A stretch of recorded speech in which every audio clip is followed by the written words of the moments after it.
Mochi Health is here to help you start your weight loss journey with caring, personalized support. Meet one-on-one with board-certified obesity doctors and registered dietitians who truly listen and understand your unique needs. Eligible patients can access affordable GLP-1 medications delivered right to their door each month. No insurance? No problem. Mochi Health accepts FSA and HSA, making care accessible and affordable. And with 24/7 customer service, you'll never feel alone on your path to better health. Get started with Mochi Health today. Take the free quiz at joinmochi.com and use code AUDIO40 at checkout for $40 off your first month of membership. That's joinmochi.com with promo code AUDIO40.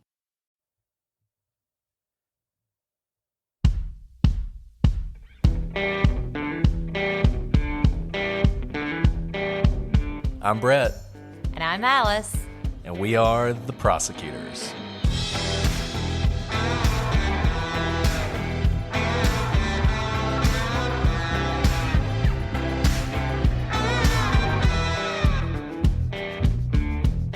Today on the Prosecutors, when a world-class athlete went for a long run, no one could have expected that she would never come home. Today, we investigate the mystery of the disappearance of Amy Bechtel.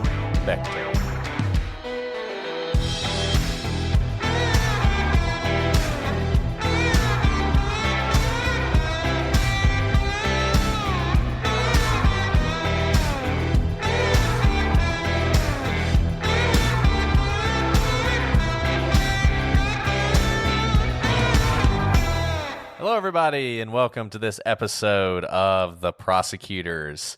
I'm Brett, and I'm joined, as always, with my enigmatic co-host, Alice. That was awesome. Thanks for that introduction. So you like... You like enigmatic? That was just, that's a beautiful word, but you also paused for a really, really long time before we started recording to think of that word, and I appreciate it. Well, you know, Alice, you're worth the extra time and effort, so I just wanted to make sure that you know, appropriately honor your enigmatic nature. Thanks. I feel like we can do like a word cloud of descriptors that you use. I think this kind of like... It's just going to get harder. Well, it's kind of like toilet paper word of the day. You know, like you're going to run out at some point. Exactly. But not today. Today... We're still going strong. So I think I want to welcome everybody. Go ahead, Alice. I didn't mean to interrupt you. Nope, not at all. I was going off on a tangent about how I just described myself as toilet paper. You did. I wasn't going to point that out, but you know, I think the audience probably noticed. So welcome everybody to this episode. We've got a lot to talk about today. We have an old mystery and one that I think Alice would agree with me, needs some attention. It's a case that when it first happened, it got a ton of attention. And I think everybody in America probably knew the name Amy Bechtel. But as time passed and the trail went cold, people forgot about her.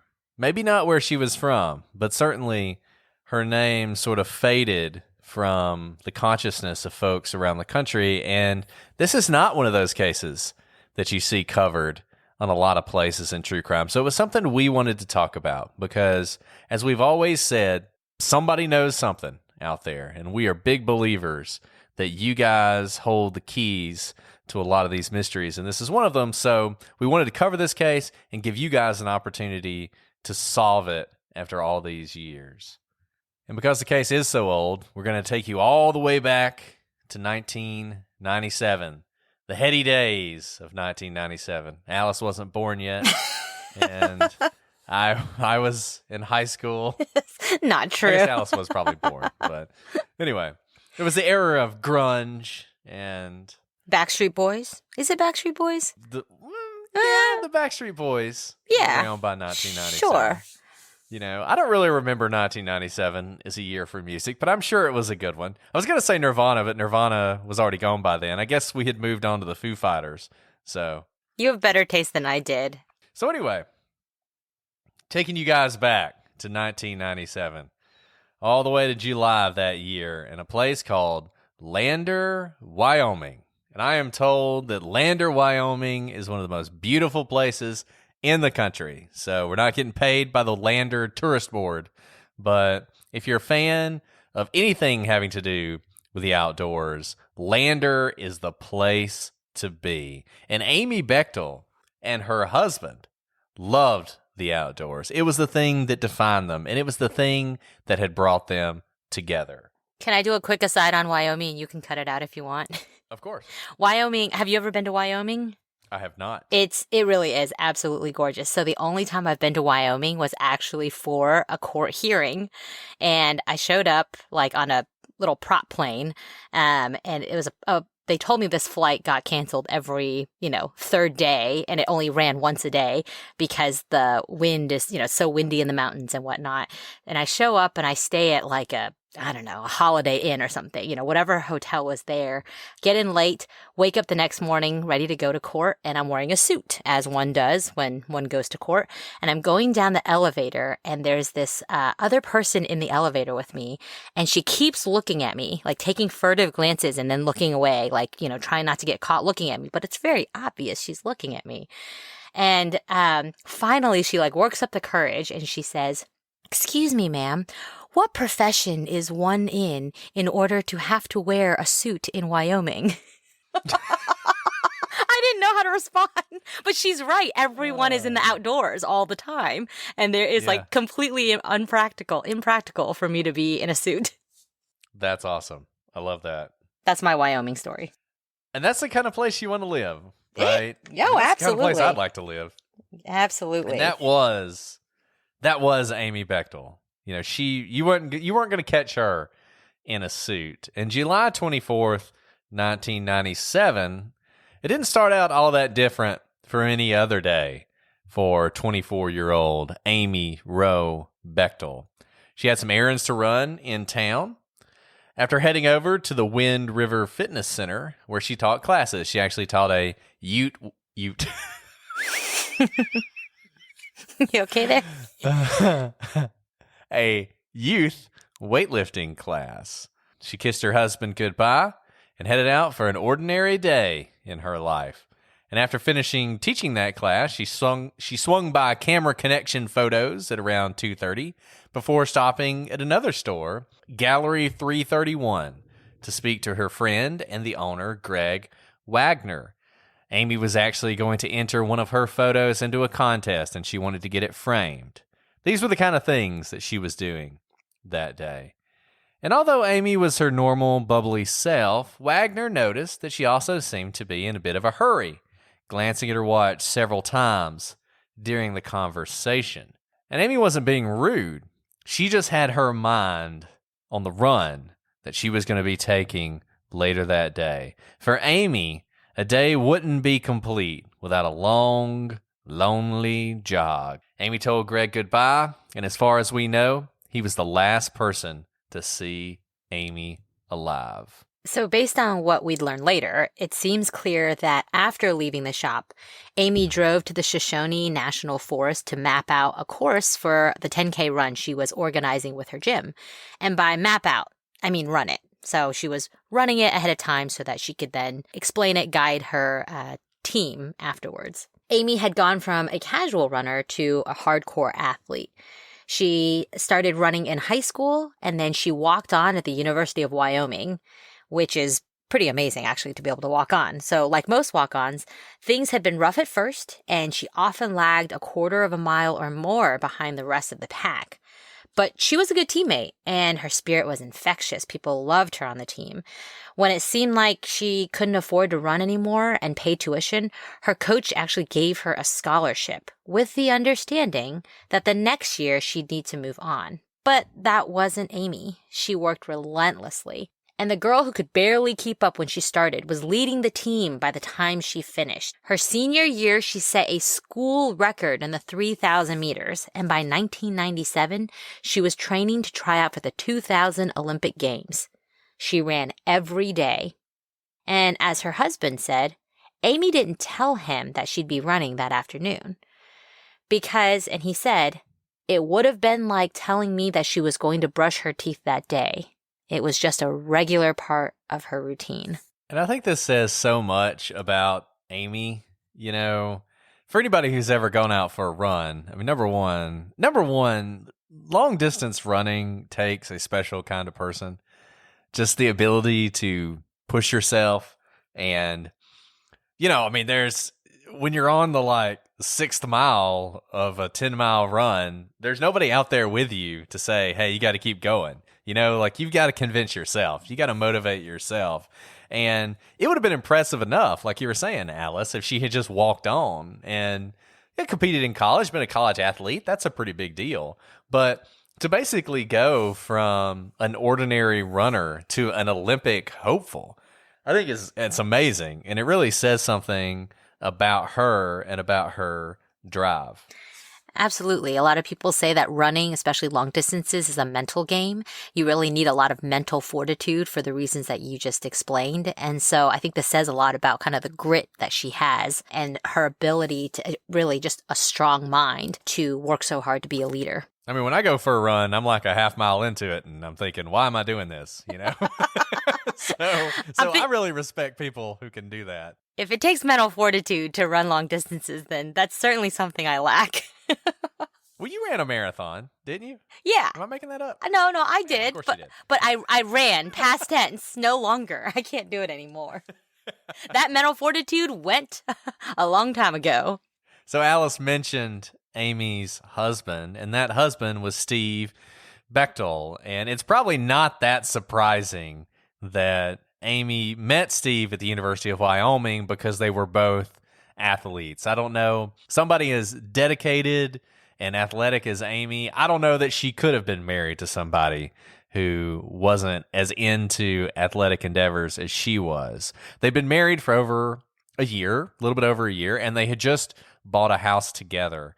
By all accounts, they were happy newlyweds. They both had their degrees in exercise physiology, and they dreamed of opening a gym in Lander, Wyoming, a place that they loved, making money, doing the things that made them happy. The dream that we all have, right? They were living it. They moved to the place they wanted to be with a bunch of people who were into the same things they were into. Like Alice said, this was an outdoor community. This was a community of runners and rock climbers, and that's what they were into. They'd recently paid off their student loans, and Steve was becoming something of a burgeoning star in the world of rock climbing. And on that day in July, while Amy was planning her big run, Steve met up with a buddy to do some climbing 70 miles from Lander near Du Bois, Wyoming. And after running her errands, Amy stopped by her house and grabbed a yellow tank top, black shorts, and a pair of Adidas trail shoes. From there, she drove to the Loop Road before parking her car at the Burnt Gulch Cutoff. What we know now is she leaves the car unlocked and starts running. And by the way, Wyoming is very remote, so it's not strange for her to leave her car unlocked. She drives especially to kind of this trail. It's unlikely that she will run into anyone as she's running. That's how kind of remote it is. Yeah, I mean, she's in the Shoshone National Forest, and this is a town, Lander, of a few thousand people. So, yeah, it's not that unusual to do something like that. And especially having, gone on long runs before, it's nice not to have to be weighed down by keys or, lots of things to carry with you. So sometimes it's just, I used to keep my key by the wheel of my car, even though I lived in cities where you had to lock your car, but I would leave the car keys very close to the car because I just didn't want to carry them. So the less you have to worry about while you're running, the better. And here, there's nothing to worry about. You're in a national forest. It's beautiful. It's remote. So now Steve gets back from climbing and Amy's not home, but he really doesn't think anything of it because again, they have their independent lives that day and she usually goes for long runs. But by 10:30 that night, after he's called everyone he and Amy knows, he starts to get worried because Amy's still not home. He calls the sheriff's department and says something that will be scrutinized for the rest of time. He says, hey, I've got a missing person here, I think, and I wonder if you had a spare around any place? Yeah, we can talk about that for a second. Yeah, Like, it's very it's almost like I guess my mom's making me call this in. yeah, and he's really been criticized for this because it obviously seems like he's making light of the fact that his wife is missing. Honestly, I could see myself saying something stupid like that. You know, when you're really worried and you almost are making light of it because you don't want to believe it's a serious thing. And it's also like when your life becomes more dramatic than you ever imagined, right? You don't imagine that you'll have to say something like, I have to report a missing person. That seems like out of Right. a movie. And you know, it hasn't been that long, right? Even though it would be strange for her not to be home by that night, it's not like she's been missing for a day or, you know, even into the nighttime, really, you know?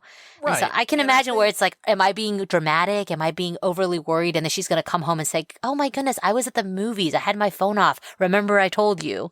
And I think he's probably, his greatest fear at this point is probably she went for a run somewhere and she stumbled and broke her leg, right? And she can't get back.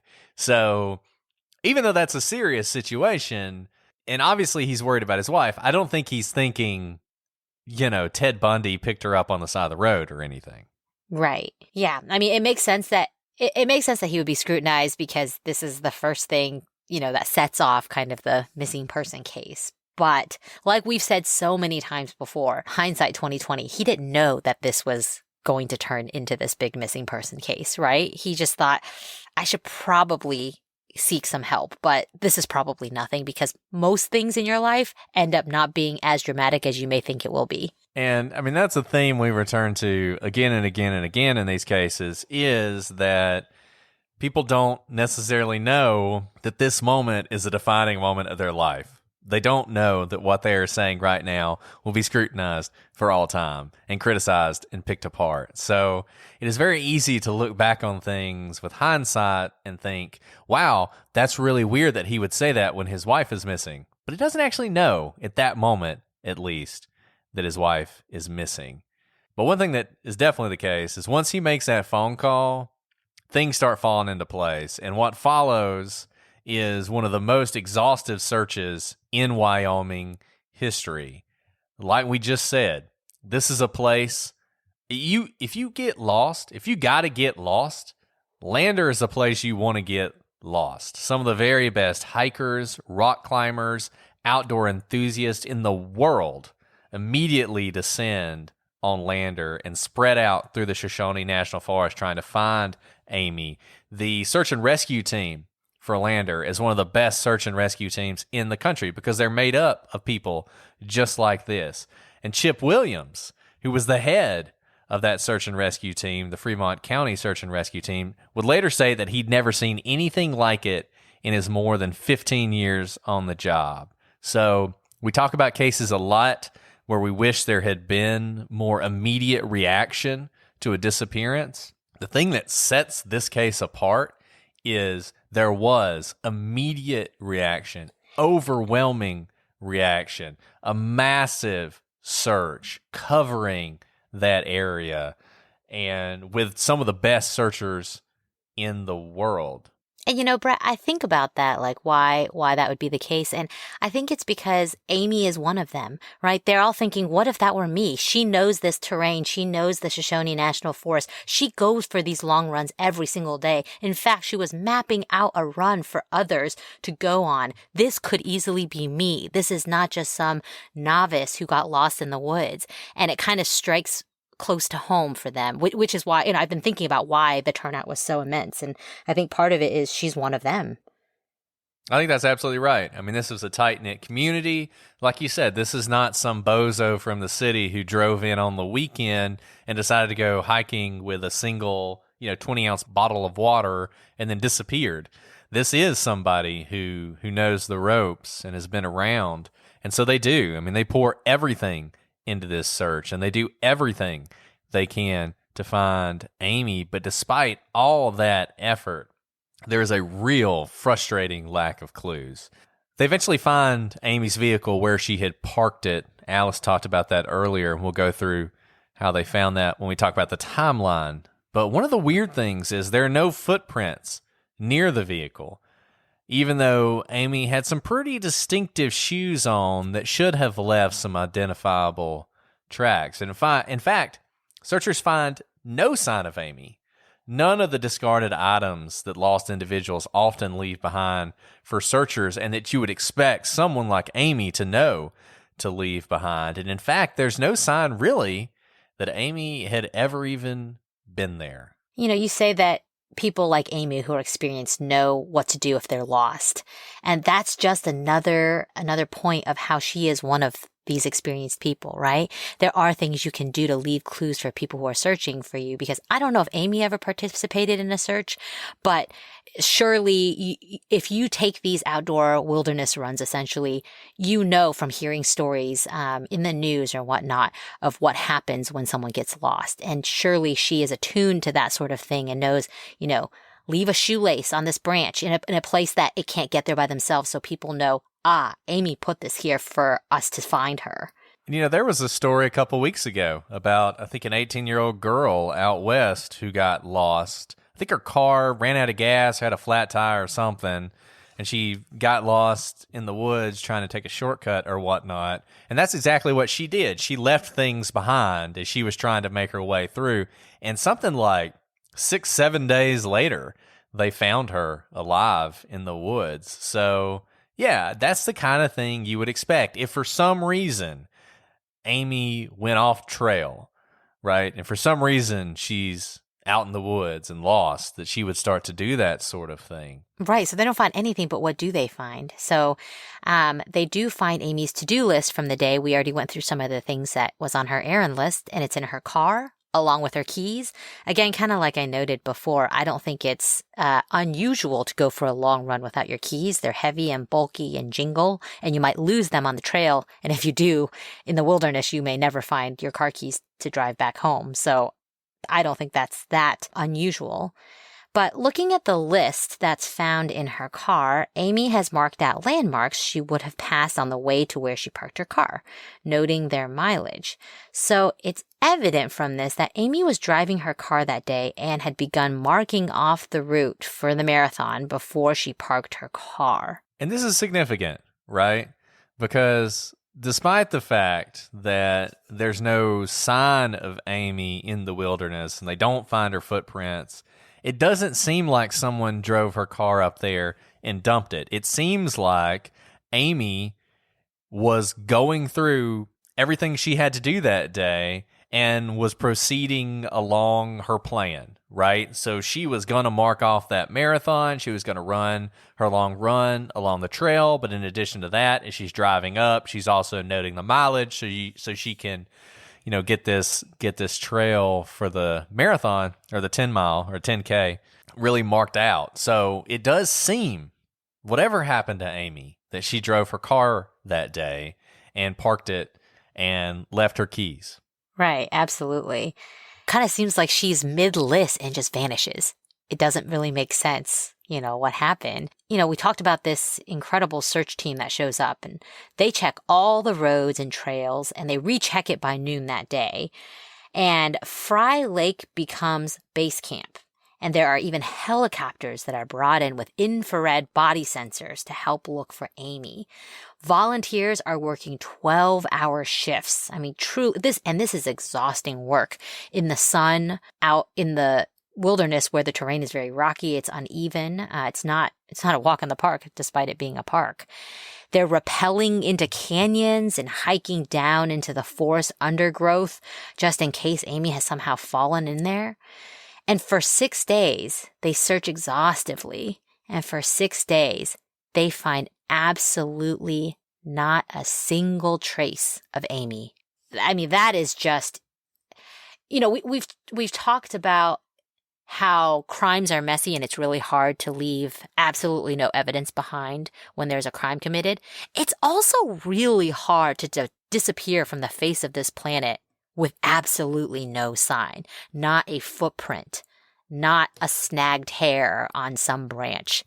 And these people know what they're looking for because, you know, people do get lost in these national forests, and usually it's just a hiker that's accidentally meandered off the path, but they know what to look for. And this is tough terrain. It's pretty hard to not leave behind something. And I'll say this about Amy Bechtel. There is I don't really know what to call it. It's kind of like the smiley face killers, this thing called Missing 411. And it's this theory, and I forget the guy who came up with this theory, but it's all about missing people in national parks. And he's got some sort of really crazy stories, kind of like Amy's story, about people who go into national parks and they seem to just vanish off the face of the earth with no evidence whatsoever.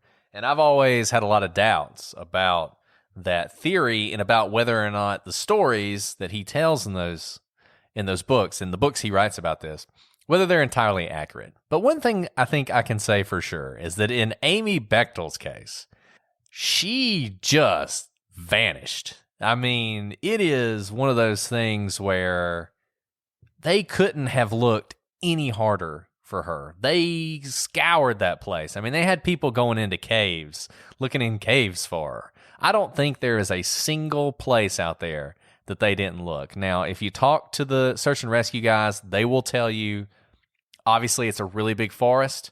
We scoured it. Does that mean somebody didn't walk right past her body? It's possible, right? It's possible. She could be out there to this day.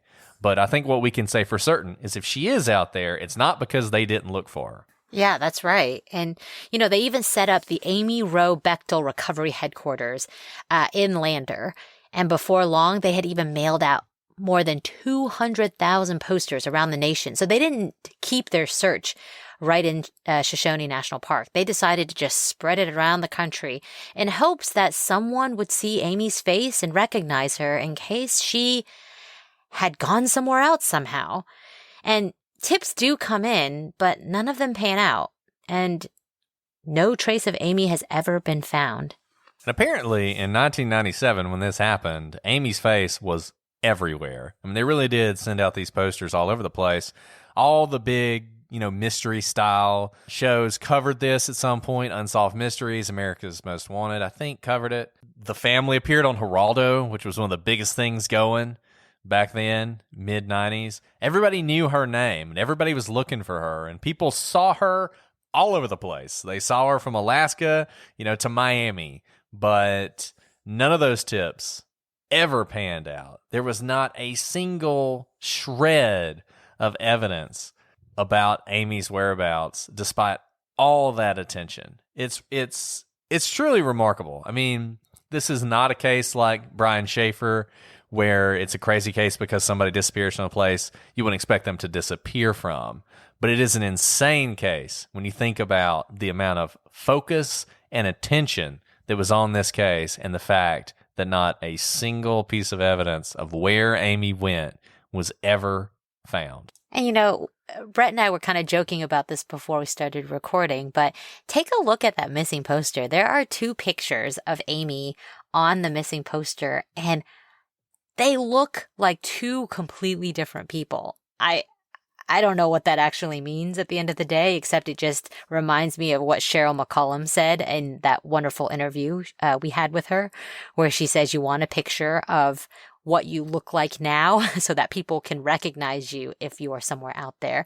But what strikes me, I guess, is that those pictures are probably close in time to each other because one looks like a wedding photo and the other one is probably a recent photo, and she'd only been married for a little over a year, that she can look that different in 2 pictures that I wonder if I would recognize her if I did see her somewhere. And I want everybody, if you're not watching this on YouTube, go to our website and take a look at this photo, because this is really a living representation of what Cheryl was talking about. It was a huge mistake to use her wedding photo because she doesn't look anything like what she looks like when it looks like she's, I would say she's going out somewhere. She's probably out to dinner or something. So it's kind of dressed up or whatnot. Really what they should have done, there should have been a picture of her running if they had it. That's a good point. It should have been a picture of her with her hair up and sweaty, and that's what it should have been, not the wedding photo. You guys got to look at this. It almost makes me feel like I got the wrong file. Isn't it shocking? Because even her eyes look like different eyes.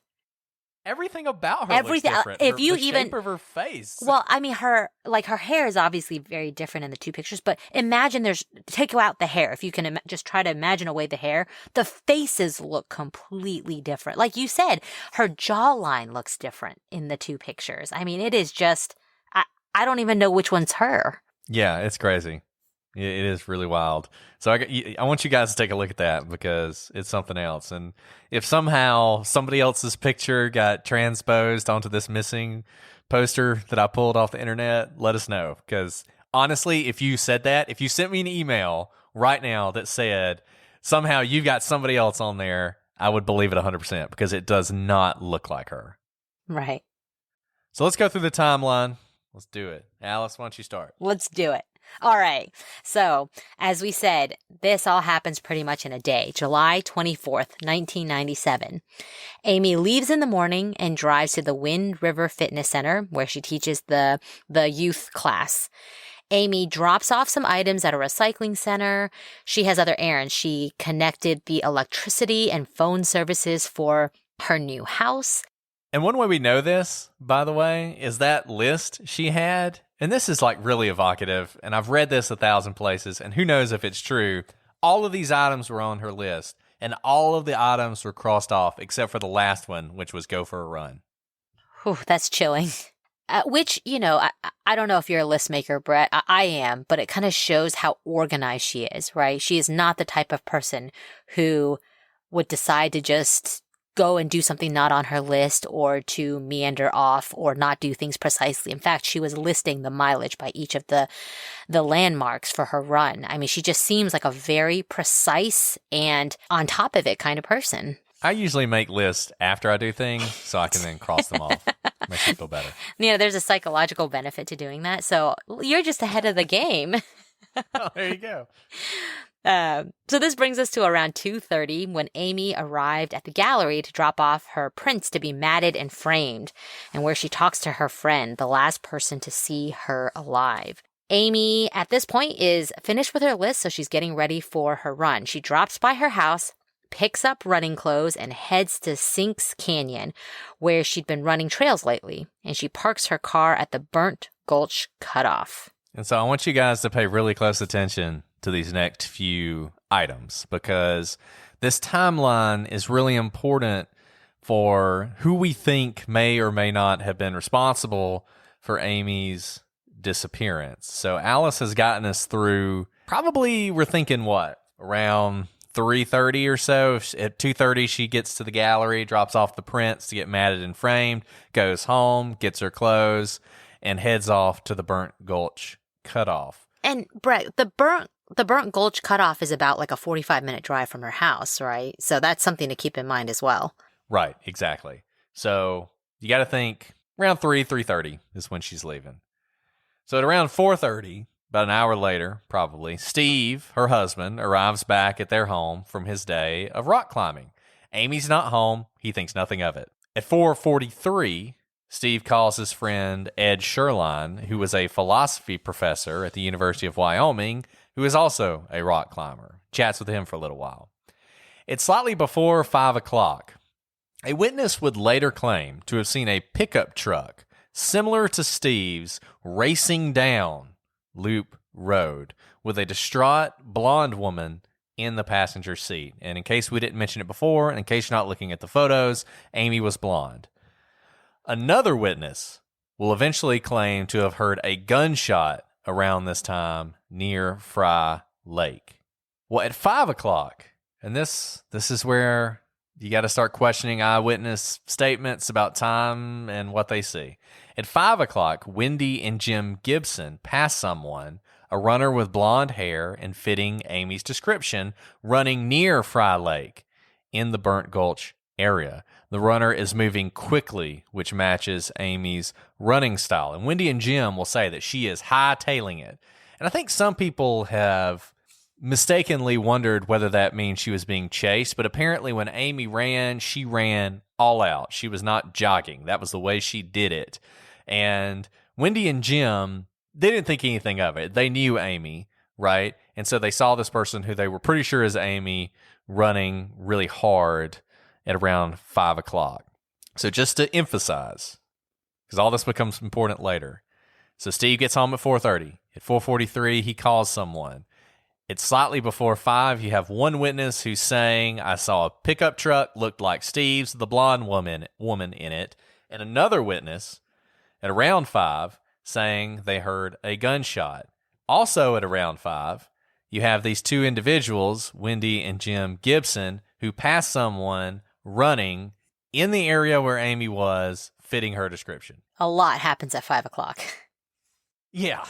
In fact, so much happens. A very important time. So much that happens that it's not clear that all those things could have happened, right? If there was a gunshot, if there was a car screeching by, and then if Amy was running, it seems like they're mutually exclusive. Like they couldn't have all happened, it seems like.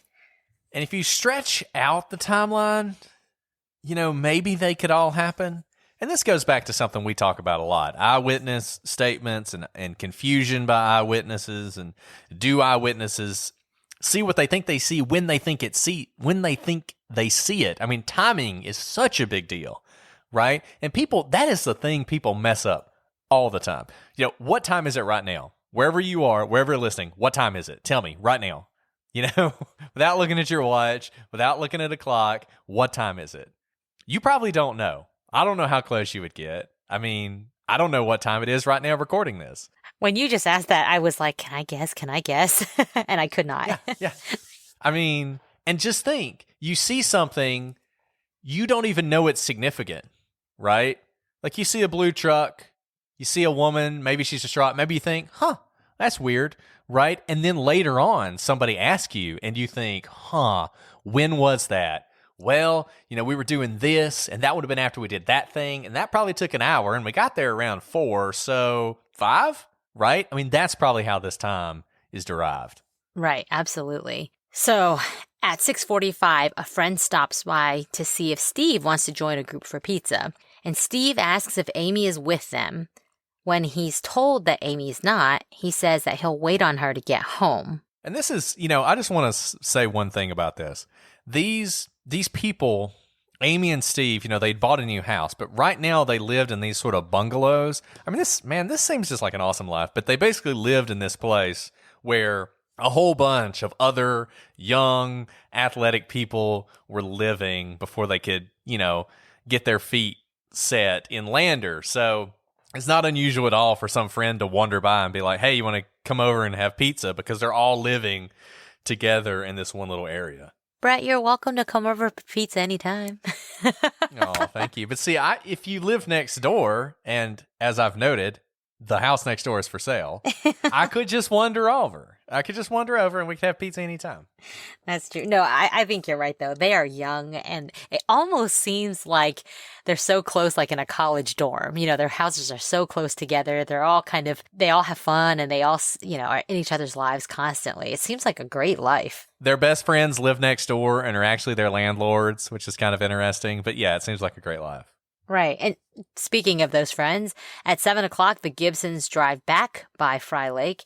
And this time, although they don't see a runner, they do pass Amy's white Toyota. Wendy looks back and thinks she sees something red and visible in the rear window of Amy's white Toyota.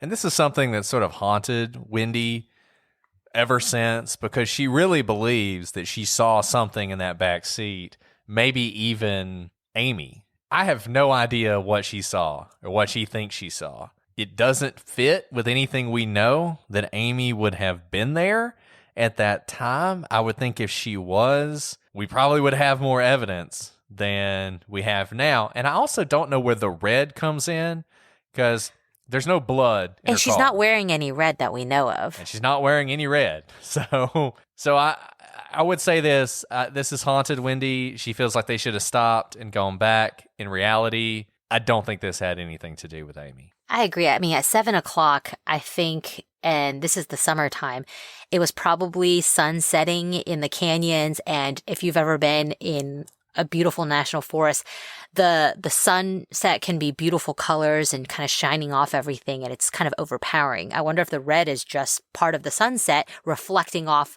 the lake or the canyons onto the car window. No, that's a really good point. I hadn't thought about that, but that's a fantastic point because it was the middle of summer, so it would not have been dark by any stretch of the imagination, but the sunset would have begun, and I bet you that's what it was. Yeah. So, she's thinking back on something that probably was nothing. She never would have thought about it again if Amy had not disappeared. Now, Steve is really beginning to worry. So at 9 o'clock, he calls Amy's parents and asks if they have seen her. They have not. So Steve drives out to one of her training routes, but she's not there either. And he heads towards Sinks Canyon, but halfway there, he decides to turn around and report Amy missing first. And Sinks Canyon, we've talked about a lot of different places in this little Lander area. Sinks Canyon is the general area of where Amy was. So if he had kept going, he would have found her car. I understand him, though. At 9, so we just talked about the timeline of the sunset in summer. At 9, especially in the canyon, it starts getting dark pretty quickly, right? As soon as it's dark, it is just pitch black in there. So I can imagine he's like, I could probably cover more ground in the dark if I have help. Yeah, I think he totally makes the right call at that point. Yeah. So we're going to go ahead and stop there for today. We've got so much more to talk about in this case. We're going to talk about this more tomorrow, but I hope this has jogged some people's memories. If there's anything you know about this disappearance, if there's anything you can add, if there's anything we've gotten wrong, let us know. prosecutorspod@gmail.com, @prosecutorspod for Twitter, Facebook, and Instagram. prosecutorspodcast.com is our website. Reach out to us. Let us know what you think. Let us know if you know anything. Alice, looking forward to getting back together with you tomorrow and finishing up this case. I can't wait, Brett. It's always the highlight of my night. Highlight of my night as well. And, who knows? Maybe we can make a difference on this one. But until next time, I'm Brett. And I'm Alice. And we are the prosecutors.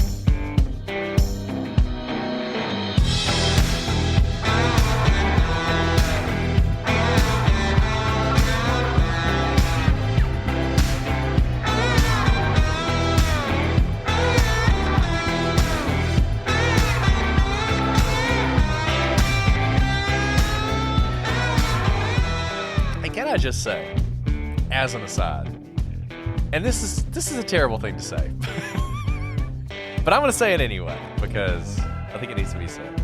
Dave Grohl, I mean, what an amazing musician, right? And he was totally in the shadows of Kurt Cobain when Nirvana was going strong. But man, just think, if Kurt Cobain had not killed himself, we never would have known just what kind of musician Dave Grohl was.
Are you looking for a new job or want a career change? Look no further than Monster.com. Need a little help standing out? Our expert resume writing services will make sure you shine. Want to brush up on your interview skills? Engage with our AI interview prep tool. Want some advice on negotiating your new salary? Visit our salary tools and extensive library of career advice articles, and you'll have all the tips and tricks you'll need to succeed. Visit Monster.com today and take the first step towards your career. Monster.com. Find your right job fit. If you're looking to streamline your audio advertising buys and maximize your revenue, look no further than Triton Digital's programmatic audio advertising exchange, A2X. The private exchange consists of only licensed broadcasters and top-tier internet radio publishers, assuring the quality inventory and brand safety you can trust. Visit www.tritondigital.com to learn more.